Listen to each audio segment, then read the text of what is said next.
Hello everybody, good morning, welcome to the United Stands. I'm Mark Goldbridge. Lots to talk about. Ivan Toney transfer request for Manchester United. Also, Kambwala is done, he's leaving. It's not a rumour, he's off to Villarreal. What do you think about that? Give us your thoughts. We're also going to be talking about the situation with Omar Barada, who is officially Manchester United CEO today. I think that makes things a lot easier. We'll be talking about that. Also, interest from Turkey, who are apparently flying in to buy a Manchester United player, who I don't think is going to go anywhere, but it's Scott McTominay. We'll be talking about that as well. But big news, we've got a poll running already in relation to, what does the poll say? Would you sign Ivan Toney for £60 million? Well, I tell you what, we're going to start off straight away talking about this, because this has come in this morning from Christian Falk, who is a German journalist very close to Bayern Munich. And what he is saying is this, that Ivan Toney wants to join Manchester United. His agent has already been informed. Brentford have been informed as well of his desire to join Manchester United. And beside the transfer of Joshua Zirkzee, United are also interested in Ivan Toney as well. Well, I think this is very interesting, because even this week, we were talking earlier in the week, I think it was in an Athletic article, was referencing, after the Zirkzee deal, an interest in Ivan Toney and in Calvert-Lewin in a more extreme, a more experienced striker. We've got the Kambwala story, by the way. I'm just reading something new on that, but we'll talk about that in a moment. So, yeah, I mean, look, at the end of the day, it would be three forwards, wouldn't it? It would be Rasmus, it would be Zirkzee, and it would be Ivan Toney if we signed him. And it would be a more experienced striker, and it would be a significant outlay at £60 million. But I think that Zane says Toney is ours, he wants to stay in London. I don't think Arsenal want him, Zane. I think they snubbed him ages ago. There was some story going around that Arsenal didn't feel he was a good fit attitude-wise for their squad, whatever that means, but that was the rumour about 3 months ago, so I don't think Arsenal are in for Ivan Toney anymore, although maybe that's changed, I don't know, not being an Arsenal fan. But no, I think it's look. What we have to acknowledge here is that nobody can sit there and say we're not signing another striker, and nobody can sit there and say we're signing Ivan Toney. We don't know what Ineos are going to do. I mean, we literally reacted last night. What a video, by the way, about Jadon Sancho being back in training. So don't sit there and tell me we're not signing Toney or we are signing Toney, because nobody actually knows. And I'll tell you who doesn't know. The journalists don't bloody know either. So. Has Christian Falk got good inside information? Are Man United genuinely looking at Ivan Toney? I don't know, is the honest answer. And I think you're therefore left in the position that we're in. Like, would you do that deal? 62% of you wouldn't. I would have concerns about a deal like this, but it doesn't mean they're going to be concerns that Erik ten Hag's got or Ineos have got. I mean, look, I suppose that's the place to start. The rumour was that Erik ten Hag wanted Mason Greenwood to stay last year. The rumour is that he was very happy with Anthony Martial. It was just injuries that were frustrating. He brought in Wout Weghorst, didn't he, in that January transfer window? I think if you said to Erik ten Hag, if Ineos said to Erik ten Hag, do you want Ivan Toney for £60 million? He'd say, does a bear shit in the woods? Of course he would. The option to have another striker that's Premier League proven. Mourinho, Pep Guardiola, they're never going to say no to another player that, if you get an injury crisis you'd need, or it's another option. So the manager's never going to say no in relation to that one. Absolutely not. But I think that there's a story breaking about Simons and a loan deal as well, which we'll talk about in a moment. But I think with regards to Ivan Toney, I'd be quite interested to see if there is any truth in this, because my feeling is two things. One, why would Christian Falk, a journalist who's very close to Bayern Munich, know that Ivan Toney wants to put a request in to join Man United and Man United are interested, and yet David Ornstein or Fabrizio Romano wouldn't? So that's number one. I'm not disrespecting Christian Falk. I think when it's to do with German and Bayern Munich stuff, I would definitely take interest, but it's a little bit like Di Marzio when he said no matter what, Erik ten Hag's losing his job. Well, Di Marzio is good on Italian news. I wouldn't expect him to get inside information from Man United. And the same with Christian Falk. Secondly, Ivan Toney, there is not a lot of interest in him at the moment. And people will say, well, he's playing in the Euros, but so was Joshua Zirkzee. There's a lot of people playing in the Euros where deals are going ahead.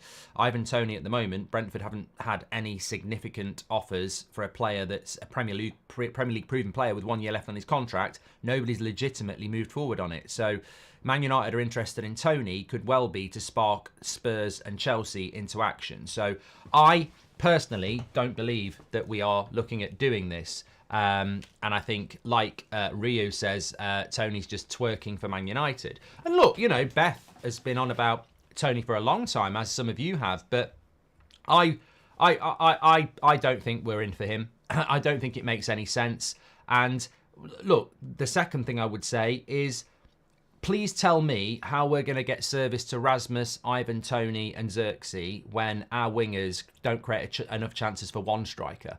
I mean, it's all right spending £60 million on Ivan Toney, but you're buying the icing for the cake you haven't made. And that is the most important thing.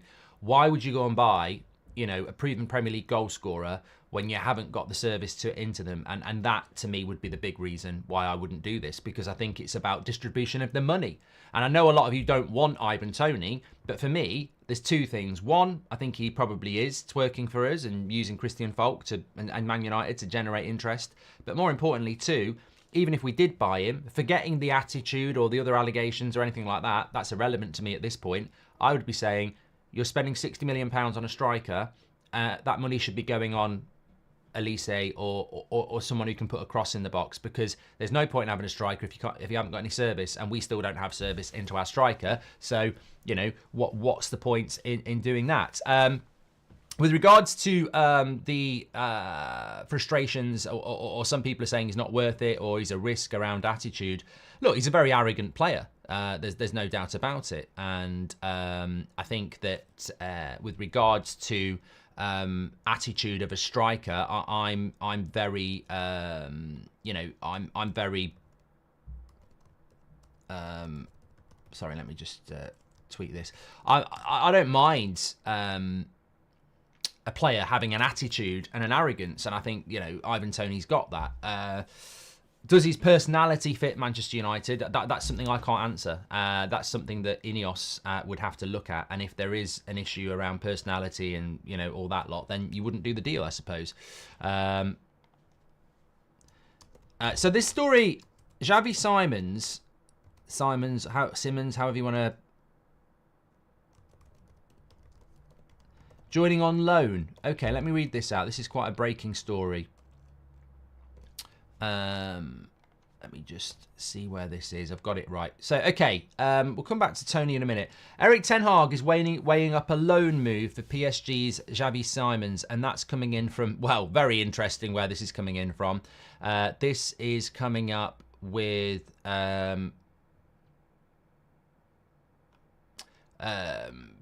this is coming in from the Mirror. Now, interestingly, with the Mirror, they have always been somebody that I have said are close to. They seem to be. Look, the Mirror was never a great source for Manchester United, to be honest. But in the last 2 years, since Erik ten Hag's been here, we certainly have had that. So look, I would take this. Look, as I said, I think it's the summer where nobody can sit there and go, I mean, Struan's laughing at the Mirror, but then you obviously just don't know anything about Man United, mate, because for the last 2 years, they've actually had a lot of good information coming in from United, and everybody knows that since Ten Hag took over, the Mirror is not a bad source. So you can laugh at all you like, but it just shows your lack of knowledge around, you know, the Man United news scene, because that, you know, whether I like it, whether you like it, it's true. You know, it's like Chris Wheeler getting that news story on the second bid for Branthwaite that Ornstein and Romano had to acknowledge. Like, sometimes you just got to go, you know, there's something going on there. So, but what I would say about the Simons potential loan deal is that, again, you can't sit here and say it's not going to happen. You can't, because you feel like going, I don't think that's going to happen. And then, within an hour, David Ornstein saying United are in advanced talks to get Xavi Simons on loan. So I had heard Bayern Munich. My concern about this is, and I'll be a hypocrite within 24 hours if I don't stick by it, my concern with Xavi Simons is I feel he's a little bit like Renato Sanchez in the sense that, everybody buys him on FIFA, and in real life, it's not actually happened yet. And I think that, the goal was very good for the Netherlands, but I don't scout people on the Euros, and Jordan Pickford should have saved it. It was just pure power. It wasn't in the top corner. It was just pure power. And I wasn't that impressed with him in the Euros. I've not been that impressed with him when I've watched him in club football. But the flip side of that coin is a lot of people do talk about him as a really talented player. And as I said, he's a little bit like Renato Sanchez in the fact that, he seems to move around a lot and have a lot of interest in him. But as a loan deal, there would be, I suppose, a safety blanket there that you would never say no. It'd be like, for me, it'd be like if somebody said we're getting João Felix on loan. A lot of people would go, oh God, that serial bottler, and I'd be like, but I actually quite like him. I actually quite like João Felix, and as a loan deal, I wouldn't have a huge problem with it. So, yeah, I think that, he's another Dutch player, which is brave because you'd get, the normal Pratt journalist saying, oh my God, it's another Dutch player. But he can play right wing, he can play as an attacker, and we do need some creativity, but it doesn't make a massive amount of sense because he's not an out-and-out winger, really. He's a creative, and I would say that there are similarities in position profile to Ahmad, Garnacho, certainly Sancho. So you'd sort of go, what's going on there then? But look, I wouldn't say, overarchingly, if it was a loan deal and he is part of PSG, then, and we know we're in good conversations with PSG at the moment, I wouldn't say no. Mario says he doesn't like João Felix or Simons. I wouldn't say no on a loan deal, but loan deals don't always work out. You can send them back. But we clearly are in discussions with PSG. That could mean that we are looking at a loan deal for Simons and a permanent deal for Ugarte. It could just mean we're looking at a deal with Ugarte and people are lazily throwing in Simons because they know that we're talking to PSG and 2 + 2 is 5. So that could be what it's all about. But look, if it was a loan deal, I wouldn't be massively concerned because there's a safety blanket there. But you would question, Mason Mount as well. This is the problem. We do this all the time. I said, his positional profile is very similar to Ahmad, Garnacho and Sancho. I didn't even mention Mason Mount. So again, this is the problem with Mason Mount. What's Mason Mount at Man United for if we're going to bring in players that can play his position as well? So Joe said he had him at PSV, holds him in high regard. Again, this is what I mean. I'm not going to sit here, maybe like in previous years where we'd go, bollocks, not going to happen, never, not going to happen. We're definitely not going to bring in another player that can play as a 10 or an attacking midfielder. But I don't think you can say that with United at the moment. You can't say that's not going to happen. I can't say we're not going to sign Ivan Toney. I can't say we're not going to put a third bin in for Branthwaite. I think anything is possible with United at the moment. Harvey Specter says Olmo ticks every box. He does, but he doesn't, because he would be 50 million. We won't get him on loan. And so he doesn't tick the box. And also he's another player that plays in a similar position to a lot of players that we've got. What that 60 million is better spent on a third centre-back, says Sean from Ireland. Toney isn't Man United, says Sticks. I don't see what people see in him as a top striker. I'm not against getting a proven striker, says ETH, but surely other positions take priority. I agree. Toney should not be a priority at this point, says Scott. I would love if we went in for Simons on loan, says the Irish legend. Rather get Chiesa and Frimpong for that price than get Toney, says Liam. Mullock Mirror saying Simons' potential loan would be amazing, says Zeno. What are your thoughts on Kambwala leaving, says Logan. We're going to talk about that. I don't like the timing of this soon after Sancho, says Keel, in relation to Toney. Get Watkins next year, Rasmus Xerxes to get us top 4, says Hock. And do you see any logic in signing Toney and having 3 strikers, says Sven? Not financially, I don't know. Mark, does Toney coming in mean Xerxes playing on the right wing or any other position, says Rachel? I don't think so. I just think it would be a squad thing. Miles, welcome to the members club. You're an absolute legend. You're going to go far. And Kristen says, another striker should be the very last priority in this window. We still need centre-backs, left-back, winger, and possibly 2 midfielders, says Kristen. Any update on the buyback clause for Kambwala? Also, I'm happy about the fee for him. Good for FFP, says Kyle. We're going to talk about that now. ETH is a new member. Toney would be a clever signing if he wants us genuinely. It seems to be better run than before. Also, Sancho will be sold, I feel, says Stuart. And the financial statement says, no ambitious club sells Kambwala and keeps Evans. Ooh, interesting. We're going to talk about that. Do you like my scene from Wolf of Wall Street, says Margot Robbie. And Toney is ours, says Zane. Thank you very much. And Xerxes, Hoyland and Toney, says David Sherwin. Can't see them being happy being rotated. Other positions need attention fast. I'd agree with that. John says, for a loan deal, we should definitely do it for Simons. We don't lose. It's another body we could use. Plus, we can try before we buy. It's a good idea. Himothy says, Kobbie fighting, forgetting to empty his pockets after the Dutch game, bringing the whole squad back with him. And that was from Himothy. And did you see the Kambwala news? Smart business. I don't recognise my club anymore, says B. Jay, I'm going to talk about that right now, but just 2 stories that we're talking about here. Christian Falk, German journalist, is saying that Ivan Toney has told Brentford that he wants to join Manchester United. Personally, don't believe it. I think it's agent talk trying to generate interest using Man United as usual. I just don't understand why that story would be breaking in Germany, apart from the fact that Toney is in Germany at the moment, but I don't. And the Mirror are saying in the last few minutes that Manchester United could approach PSG for a loan deal for Xavi Simons, which, look, we are in discussion with PSG. I'm not saying they wouldn't do the deal, but what do PSG get in return from us? I feel that at some point there's going to be something in return for Ugarte, Simons, potentially coming to Man United. What are we doing for PSG? Because they don't just help Man United out. Qatar don't own Man United, or do they? No, they don't. So what would be happening in return? Because Simon's on loan to Man United, I would say yes, let's do that. Harvey says you get Simons to sell shirts, nothing more. Is he a shirt seller? I don't know. I'm not down with the kids. I'm not a hipster, so I don't know.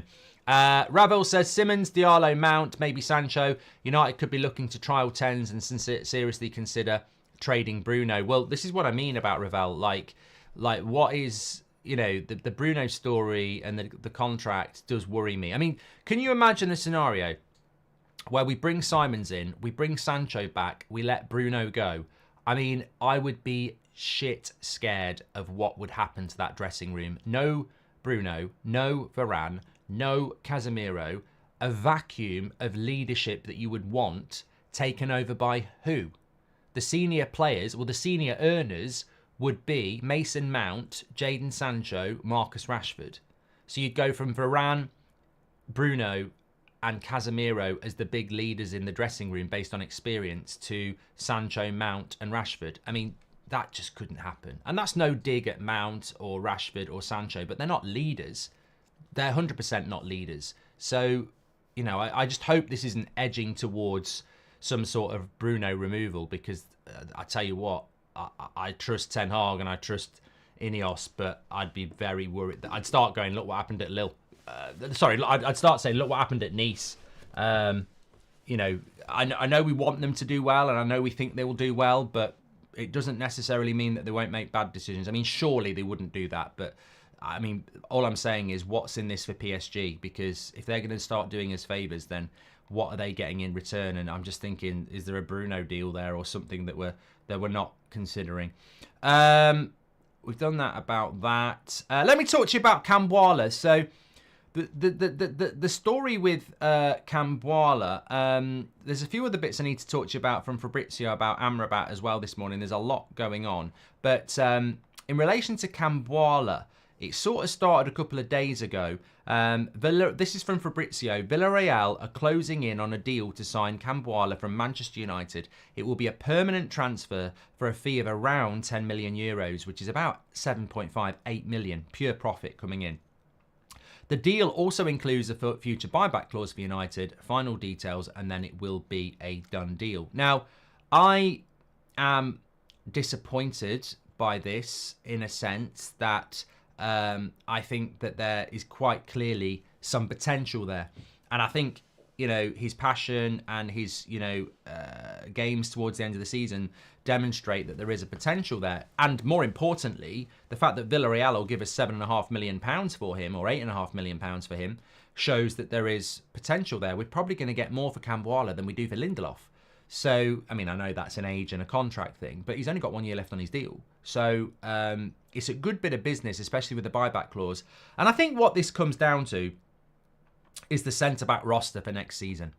I think we know Martinez will be number 1. De Ligt will be number 2. We want another centre-back, number 3. We've got Johnny Evans, 4. And then what do you do with Maguire and Lindelof? The talk is Maguire will stay and Lindelof will go. I don't know why Maguire would stay. I really think he needs to go, but, whatever. But Kambwala would say, well, where do I fit into that? Well, you're not going to be ahead of Martinez. You're not going to be ahead against the 2 new centre-backs. And if Maguire's staying, you're probably not going to be ahead of him. So, and then you've got Johnny Evans. So you're fighting for 5th choice centre-back. Where's the game time coming from? So I think Kambwala's probably had an honest conversation with Ten Hag and United and said, look, I want to play. And United have said, we can't guarantee you game time. So he said, well, I want to go. And I think that's what's happened there. And it's a grown-up conversation. And I'm not going to be the guy that contradicts what I've said before. The player that knocks on the door and is ambitious and says, I want to leave, is the player I respect. Because if they can't see a pathway to the first team, then, and they've got to wait for chances, but they feel they're ready to play, and they knock on the door and say, I want to go, then I respect that. I think there's a player there. We may never hear of this player again. He may just disappear into obscurity and it's £8 million in the pocket. He might turn out really good and we bring him back. He might turn out really good and we get some sort of sell-on fee. I don't, but I think it's sad in a way because I think there's a player there and there is potential. But if there's no pathway to the first team, then it makes sense for everybody not to dwell on it and loan him out. We could have loaned him out, but he's only got a year left on his deal. So I think I get it. I think it's a good decision. I think it's the way the club should be working. It shows ambition. And it's interesting because last night a story came out from Sam C.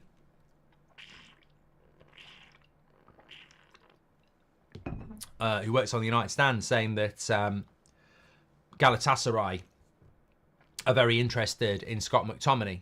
And I said, absolutely will not leave. That's a guy that will not go knocking on the door and saying, where's my position in the team? You've got Mount, you've got Bruno, Sancho's still here, Ahmad can play 10, you've got Mainoo, you've got a new signing coming in Agate, where's my place in the team? And Ten Hag says, we haven't got one, but we'll get you on for a few Carabao Cup games. If there's injuries, you'll come off the bench. And I think McTominay will go, that's fine. So, there are clubs that will buy Scott McTominay, but I just don't think he's got any ambition. So I respect Kambwala because he wants to play. I respect Lindelof because I think he's going to knock on the door and do the same thing. I don't think Scott McTominay's going to go, I want to play. I think he's going to go, I like it here. It's comfortable. I've been here since I was a kid. I'll stay here and I'll fight for my place, and I'll work hard in training. I don't think he's ambitious enough to go. And I think there will be interest, but I don't think he's ambitious enough to go. I said this on the show last night. The players who knock on the door and don't see a pathway to the first team but want to play, I can't argue with that. Even though it's disappointing when some of them go, you can't argue with that mentality. Ahmad might do the same. But there are players that don't have that ambition, that will just go, oh, I'm happy here. I like the lifestyle, I'll stay here. I could be playing first team football for another Premier League club, but I'll stay here on scraps. And I think McTominay will be one of those. Maguire might be one of those. I don't understand why Maguire would stay. I really don't. How are you going to win your England place back when you're not starting for Man United? Surely he will knock on the door and say, I want to go as well. But there's a few players like that. Eriksen, Wan-Bissaka, Lindelof, McTominay, Kambwala.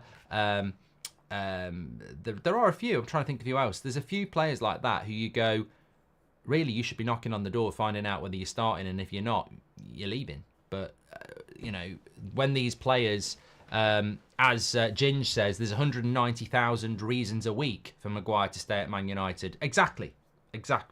But that's a lack of ambition, and we can call it out. Xerxes will be multi-positional. He can play as more than just a striker, and the new players need to have Kambwala passion and love for the club, says Damien. It's ambition from Kambwala, and I wish him all the best. I need to talk to you about Barada though. Big development there. We'll talk about that.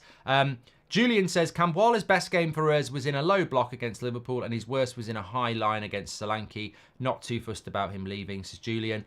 Ruben says, so much discussion about defenders and attackers when the midfield is where the biggest hole is. Just sign Ugarte isn't enough. Amrabat is a band-aid, says Ruben. The Kambwala news says we can't offload Maguire, says Sticks. Well, look, you make a good point here. If Maguire stays, it's because he won't go. Because Man United have tried to get rid of him before. And if he won't go, I don't get it. Because there's a World Cup in 2 years. You're not England starting centre-back. And you won't be Man United starting centre-back if we buy 2 centre-backs. So why would you stay?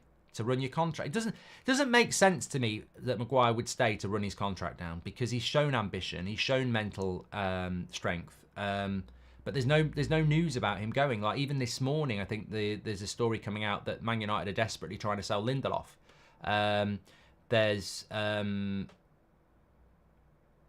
yeah, I think that with Kambwala going, Johnny Evans staying, yeah, it is leaning towards Maguire staying, I would agree, because you've got Martinez, 2 new centre-backs, Johnny Evans, that's 4, you do need 5, Lindelof goes, it would be Maguire. So maybe he isn't going. Doesn't want to go. I don't know. But from an ambition point of view, it's a lack of ambition. And look, people need to realise that on this channel, you know, there are fantasists out there that clip it up and call it negative. We've not really been negative for years. And it's not negative to say that some players are ambitious and some people aren't. Like, Scott McTominay's not ambitious if he stays at Man United. Harry Maguire's not ambitious if he stays at Manchester United. They can pretend that they are and say, well, I want to win my place at Man United. But logically, anybody would say, but if you're playing for Man United, there's an injury crisis. Like, let's be real. If Man United buy De Ligt and Branthwaite and Martinez is there, there needs to be an injury crisis for you to play. You're not going to play ahead of them. And Scott McTominay, you're not going to play ahead of Mainoo, Ugarte, Bruno, Mount, and whoever else is there unless there's an injury crisis because you don't fit the way that we want to play. So you are not ambitious because if you go to Everton or West Ham, you're probably playing every week. And Kambwala could sit on the bench but wants to play, so he goes to Villarreal. Lindelof could sit on the bench but wants to play, so he goes wherever. Wan-Bissaka could sit on the bench but wants to play, so leaves. And Ahmad might do the same, as we said last night. So we'll see who's ambitious and we'll see who's not, based on the peripheral players that decide to stay or go. Sancho would be perfect for PSG, says Jordan. Yeah. I mean, look, yeah. Look, Ahmad would be good for PSG. I think in the French league, beyond about 6 games a season, it's shit. And you can definitely stat pad. So, yeah, I mean, I think Sancho would be good technically in a league against, you know, he does well at Dortmund. The Premier League's a challenge. Premier League is a challenge because week in, week out, it's intense. There's nowhere to hide. I worry about all the wingers we have. Not good enough, says Dazzo. Where are all the assists coming from? Bruno can't do it all himself. Good point. Ryan Wilson says, the concerns about having too many players with a certain profile or in a certain position, the squad needs to improve, says Ryan. Do we need a striker if Sancho stays? Surely look at the right back and left backs first, says Reese. This is why Ugarte is crucial. He's a mentality beast, says Harvey. People sad about Kambwala leaving, says the Irish legend. If we bring in 2 centre-backs already, have Martinez, Maguire, Evans, sell him and allow him to develop, we have a buyback clause. Yes. Thank you very much for that. And Sean Turner, legend of the chat, says, Willy and Varane leaving and possibly Lindelof, get 2 centre-backs in, that defence is done. Really want Toney as well. Massively lacked goals last year. Want to compete in all competitions. Look, Toney is a good player, but where's the service going to come from, Sean? That's the big problem. Could Bruno stay to the age of Kevin De Bruyne at City, says Edward? Yeah, because he's not reliant on pace. Yeah, he's not reliant on pace. I just want to say this right now, very, very quickly. It's got nothing to do with transfer news. I just want to drop it in there. I think it's really important. 3 years ago, England played in the Euros final 2021 against Italy. Now, 3 years ago, Luke Shaw was in his mid-20s, Harry Maguire was in his late 20s, and I said, from a purely selfish point of view, I'm English. I obviously want England to win, but also if Maguire and Luke Shaw experience winning a major tournament like that, it can only be to our benefit. Some people laughed at me and went, they're both shit. That's fine. But I was like, 2 Man United players winning a major trophy and coming back, their confidence will go through the roof. Their belief will go through the roof. Maybe, well, we didn't win, but this is even more prevalent now. We have got a 19-year-old who has broken through this season with immense maturity.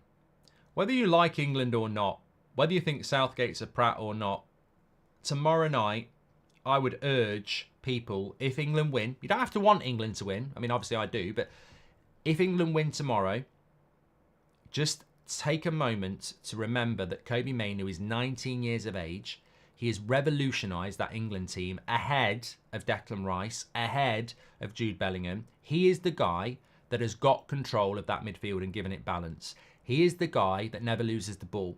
He is the guy that's positional sense is absolutely elite. He is fundamental to any success England have had since the group stage. If he wins the Euros tomorrow at 19, he's not a peripheral player. He's not a right back who's played 20 minutes. He has been a huge part of a team that will win the Euros tomorrow night, in my belief.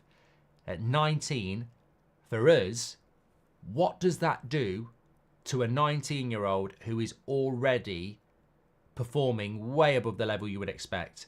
He has that in him forever. I have been a massive part of a midfield that won the Euros for England. The first time they've won a trophy off English soil, but the first time they've won a trophy in 60 years, basically.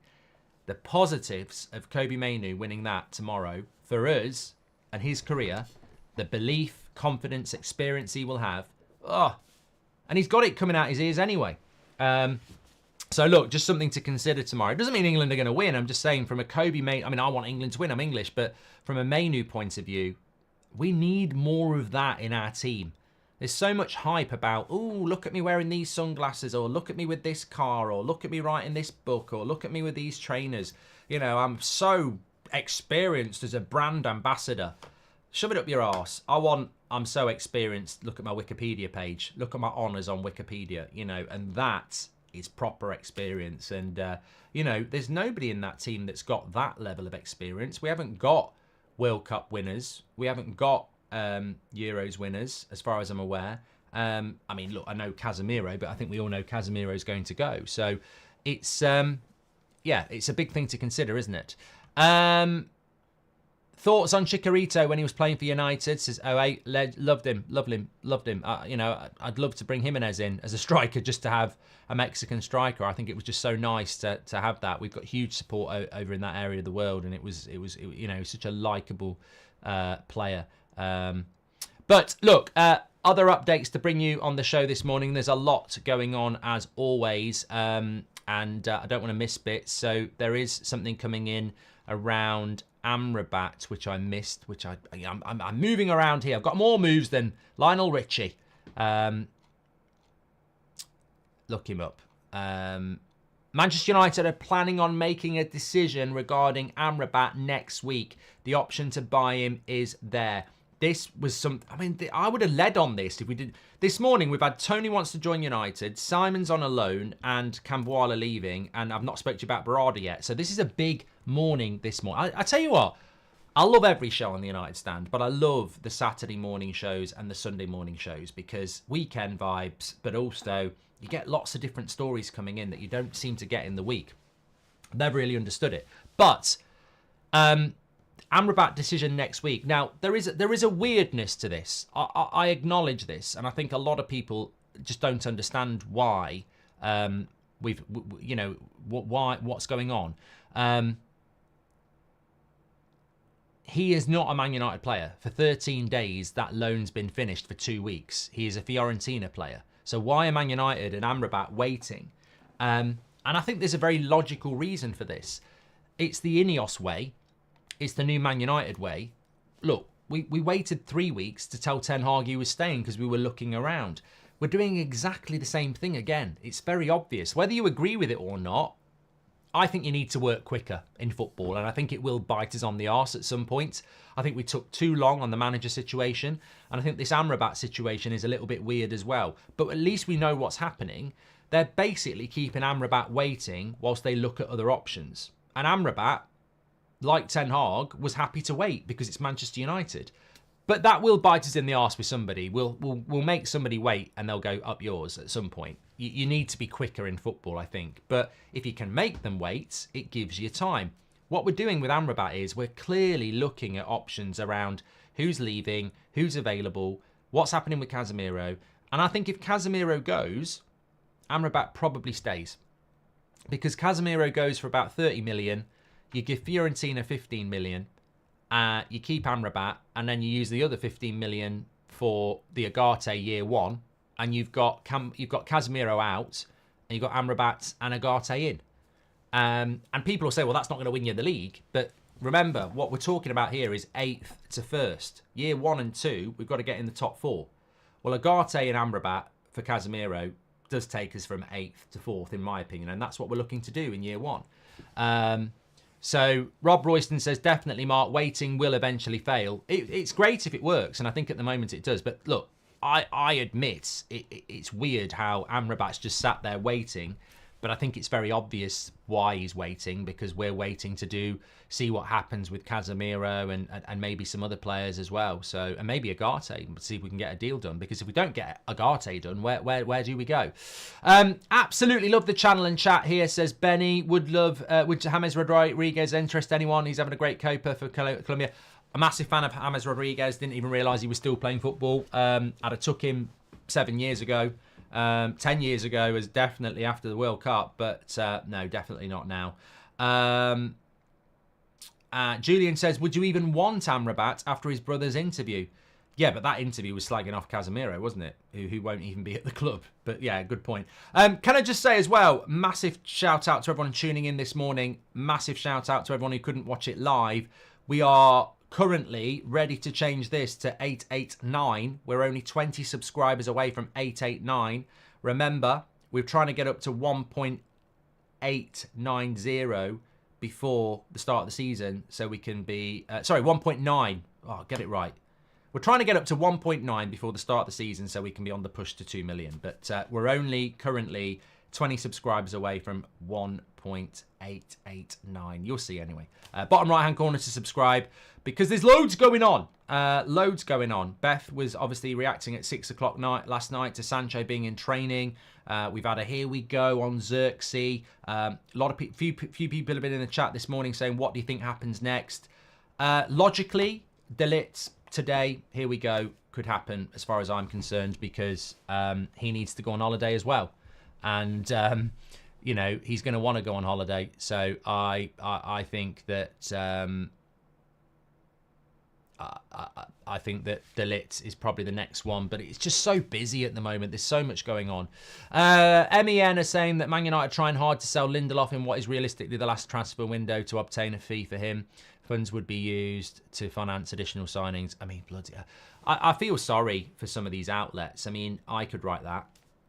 Man United are trying to sell Lindelof because he's only got a year left on his deal, and the money will be used to finance an additional signing. It's like me saying, I've got a car I need to sell on the drive. If I sell it, I get rid of something I don't want, and I'll use the funds to buy a new car. I mean, it's just not, you know, you've got Romano and Ornstein dropping absolute perlers, and then you've got these prats who sit in the press conference dropping crap because they've got nothing.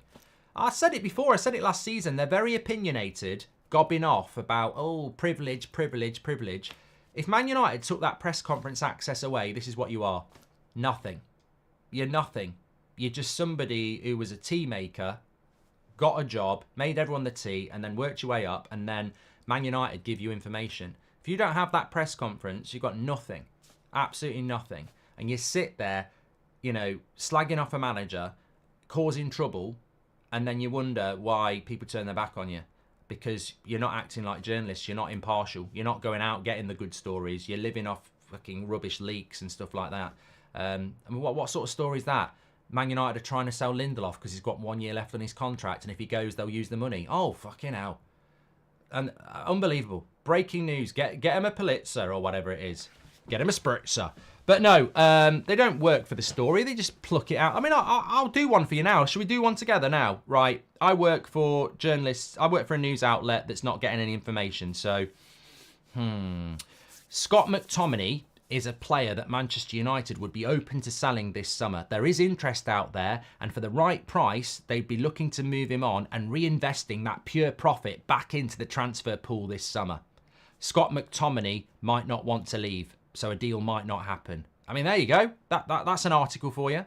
It's just, I don't know. Look, maybe people say you're being a bit harsh. Maybe I'm being a bit harsh, but I thought some of the coverage last year was a disgrace. I thought it was a witch hunt. I thought it bordered on bullying.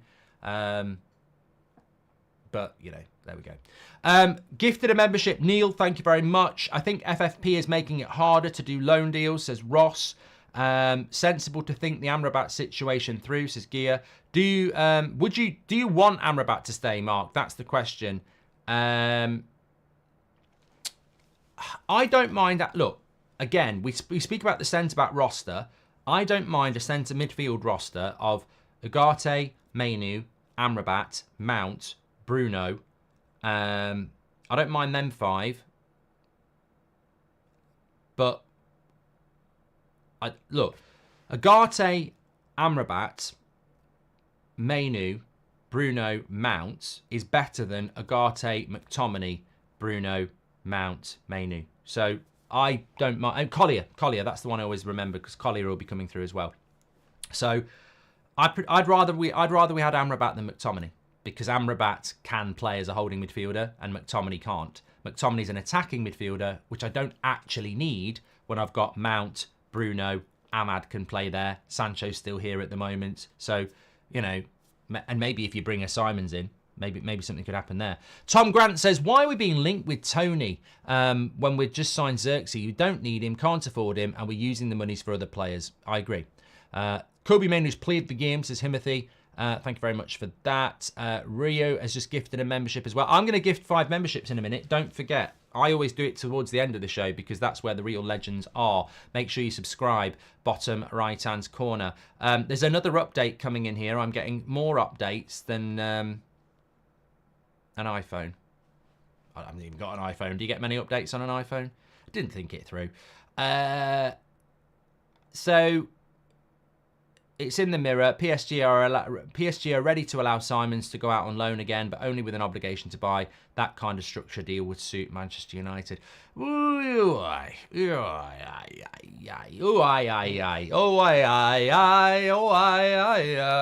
that song? I don't know. Obligations to buy are a bit of a problem because obligation to buy means that you've got an obligation to buy. And I don't know whether I'd want the obligation to buy. I quite like a loan deal with an option to buy. If he's absolutely crap, what's his wage? Things like that. You know, I think you've got it. Look, Simons is a breaking news story this morning that Man United might be looking at a loan deal. But there's more than that to be looking at.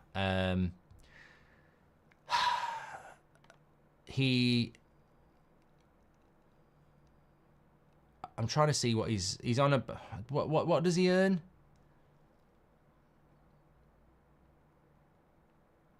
€6 million a year. That's not too bad. 100 grand a week, 110 grand a week.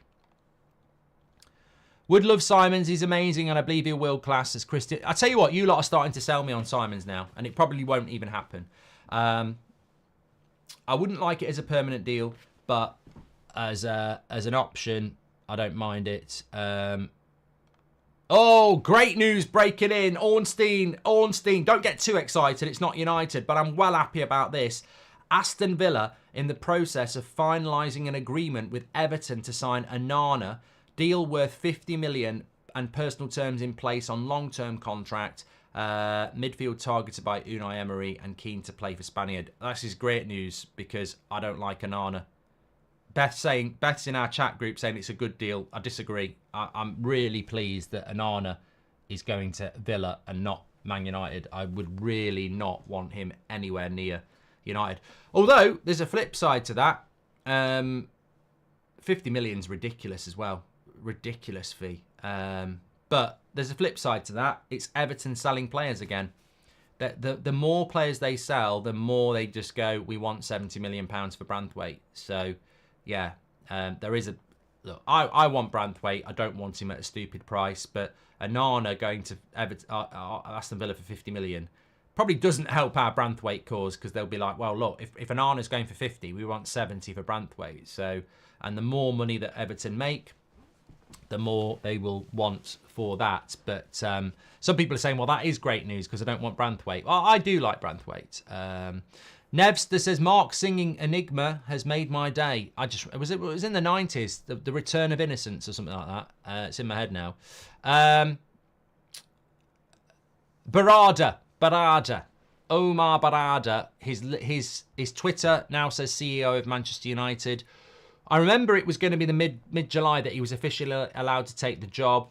And Monday will probably be his first day at work. A few people have been saying that why has Xerxes officially not been announced yet? Well, I did think this.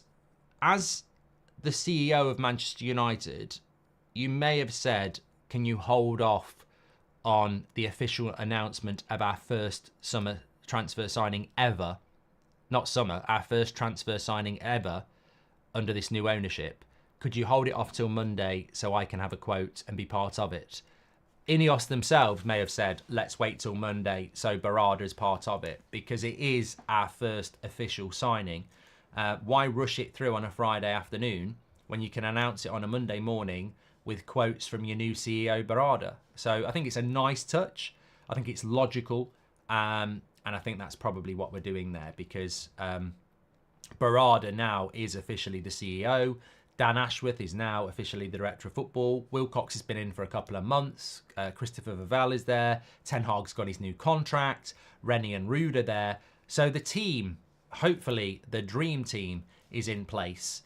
Announce Xerxes on Monday with quotes from Barada, Ashworth and Ten Hag, and then suddenly you're looking like Bayern Munich. Suddenly you're looking like Dortmund, a football club that when transfer activity happens, you get a quote not just from the manager, but also from the technical director or the sporting director or the director of football in this case, and the CEO. We're a football club, and when it involves transfers, we should be getting quotes from a footballing CEO, from a footballing director of football, and a manager, and that is what I want to see. So it'd be good news. What does it actually mean for Manchester United that Barada's in place? Well, it just gives us the official authority. I think he's been there in the background anyway, but the official authority just makes us stronger. As a, you know, it makes us stronger that we haven't got a new CEO's on gardening leave. We actually have somebody working. So, yeah, good positives. Tired of cut and shoot in inverted wingers. We have enough of those. If any, we should go for a different type who can cross with their strong foot, says Sarvish. Gift says Cinema. We're getting top heavy with this Toney and Simons talk. We need defenders, says Sticks. Proof Everton are ripping off teams right there, says Tom. Bruno replaced next summer by Simon loan first, says Sean from Ireland. Look, I'd be very excited if we get Simons now. You lot have convinced me. But on a loan deal, I wouldn't be paying for him because I think there's a risk. There's a valid risk that, you know, why would you not do it as a loan first to see how he settles into the league? I do think he's a bit overhyped. I do think he's a bit of a Renato Sanchez. And I do think he's a bit of a FIFA player. But if you can get him on a loan, let's see what it's all about. I think that Toney's a no from me because I'd spend the money elsewhere, and even if you get him, where's the service going to come from? So they'd be the two reasons before you even talk about age, price and personality, whatever. Kambwala, I'm sad about, but I think he's made... Look, I think for me, one of the big takeaways from this show is ambition. Kambwala has been told he won't be first choice and he might not guarantee him first team games. I want to go and play first team football. That's ambitious. I respect. That's the sort of personality you want at the team, really. You know, I want somebody that knocks on the door and says, I want to play first team football, and if you can't offer it me, I want to go because I'm ambitious. You know, all right, I understand why he's going, but he has demonstrated a hunger. you've got to let him go, obviously, because he's not in your first team plans, but at least he's showing hunger. The people that worry me are the people that aren't showing any ambition, like McTominay and, maybe Maguire, maybe Wan-Bissaka, maybe Eriksen, maybe Lindelof, who these players that really, it's obvious you're not going to play. Why aren't you banging on the door saying you want to go as well? So I respect what Kambwala's done. And I like the fee and I like the buyback clause, but we need to, there's a lot of players that need to leave that club. Some of them have gone naturally. Brandon Williams out of contract, Martial out of contract. Those problems were easy to solve. But there's a few others that we need to move on as well. And for me, there's a few people that if they don't leave this summer, they're clearly not very ambitious. And what does that do for us? Thanks everyone for watching this morning. Absolute legends. It could be a busy day again, so please do subscribe. Bottom right hand corner to do it. We're only 5 subscribers away from 889,000, so please do subscribe. Bottom right hand corner. We have an 8 o'clock show tonight on a Saturday, which is a real rarity, but there is no Euros, there is no radio show, and there is no barbecue or anything like that. So tonight I'm about at 8 o'clock for a show, which will be nice. I like doing that. And if anything happens in between, of course, we will be live. Absolute legends. Anything else? Yeah, you can pre-order the book. I will scan the QR code there. That is available now. Oh, I've got to give some memberships. Do not, if you've gone, you're a prat. You're an absolute prat, because I said I was going to give out some memberships, and I'm going to give it out to the legends who are here at the end. And, those people who've gone to go and get their cup of coffee or anything, you're going to miss out, potentially, on the gift of 5 memberships, which are going out to lucky you who got them. Absolute legends. As per usual. Don't forget the book. We're ready to launch. It's coming out. Get it pre-ordered. There's still a few signed copies you can get, but we've got discounted on Amazon at the moment. You can get the Audible book as well.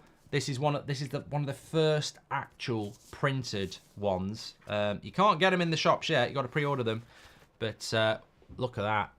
Proper words. When teams go nuclear. Ivan Drago, Rocky 5. What the hell am I on about there? Check it out. Thanks for all your support. There's a competition you can enter as well. Make sure you click the Penguin link, because you could be in the Goldbridge Arms. Check all that out. Take care, everyone. I've just been beat by Kelvin, who's gifted 10 memberships as well. So Kelvin's completely done me there with 10. Legends, I'll speak to you in a bit. Take care.